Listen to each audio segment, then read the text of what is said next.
நேற்றைய தினம் கரூரில் ஏற்பட்ட சம்பவமானது ஒரு துயரமான ஒரு விபத்தாகவே நாம் கருதுகின்றோம்.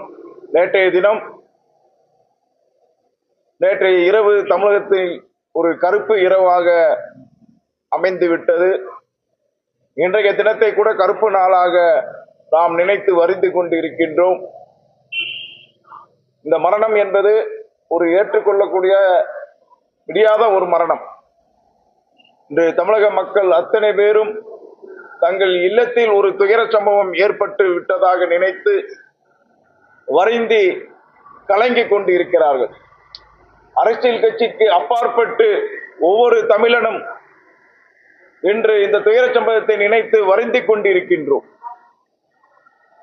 இதை அரசியலாக்காமல் அனைத்து அரசியல் கட்சிகளும் ஒன்றிணைந்து எதிர்வரக்கூடிய காலங்களில் இது போன்ற சம்பவங்கள் ஒரு முற்றுப்புள்ளியாக முடிவாக இருந்திடல் வேண்டும்.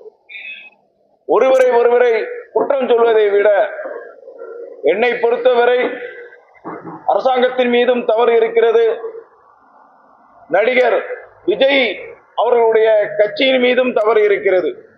எனவே ஒருவர் நாம் குற்றம் சொல்வதை விட ஒருவருக்கு ஒருவர் ஆறுதலாக அரவணைப்பாக இருந்து நடந்த சம்பவத்தில் இருந்து நம்முடைய தமிழக மக்கள் மீண்டு வருவதற்கு இனி இதுபோன்று எக்காரணம் கொண்டும் இதுபோன்ற சம்பவங்கள் நடைபெறாத வண்ணம் அனைத்து அரசியல் கட்சிகளும் கரம் கோர்த்து கடைபிடிக்க வேண்டும் என்று இந்த நேரத்தில் கேட்டுக்கொண்டு, விபத்தில் உயிரிழந்து அன்பான உறவுகளை இழந்து தவிக்கக்கூடிய குடும்பத்தார்களுக்கும், விபத்தில் காயமுற்று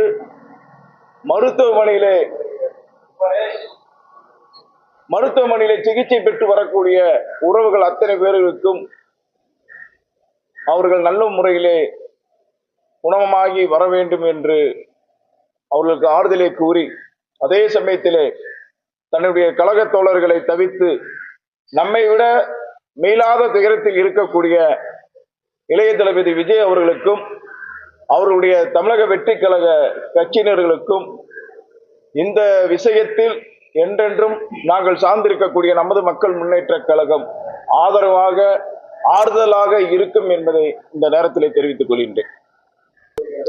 நிச்சயமாக அதாவது இழப்பு ஏற்பட்ட ஒவ்வொரு இல்லத்துக்கும் நாங்கள் செல்ல இருக்கின்றோம். எங்களால் முடிந்த நிவாரணங்களை நாங்கள் நிச்சயமாக வழங்குவோம். இதே சமயத்தில் தமிழக அரசு நேற்று இரவே விரைந்து செயலாற்றி உயிர் சேதம் அதிகரிக்காமல் நம்முடைய மருத்துவர்களும் மருத்துவ கள பணியாளர்களும் முன்னின்று காப்பாற்றி இருக்கிறார்கள். அவர்களுக்கு இந்த நேரத்தில் நமது ஒட்டுமொத்த தமிழ் மக்களின் சார்பாக நன்றியை தெரிவித்துக்கிறேன். விபத்து நடக்காம இருக்கிறதுல என்ன நடவடிக்கை எடுத்திருக்கணும்?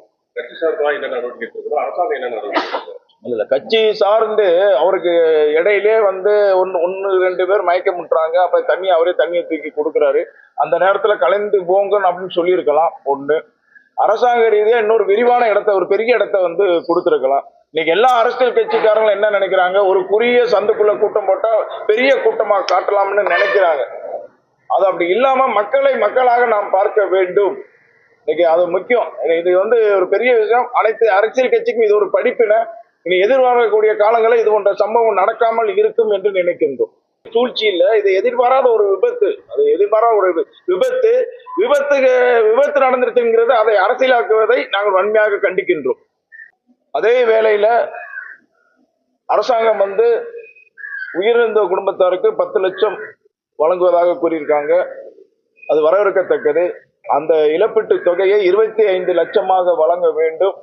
இறந்த ஒவ்வொரு குடும்பத்தாருக்கும் ஒருவருக்கு அரசு பணி வழங்க வேண்டும் என்று நாங்கள் சார்ந்திருக்கக்கூடிய நமது மக்கள் முன்னேற்ற கழகத்தின் சார்பாக கேட்டுக்கொள்கின்றோம். உள்ளூர் செய்திகள் முதல் உலகச் செய்திகள் வரை தெரிந்து கொள்ள மதுரை முரசு சேனலை சப்ஸ்கிரைப் செய்யுங்கள்.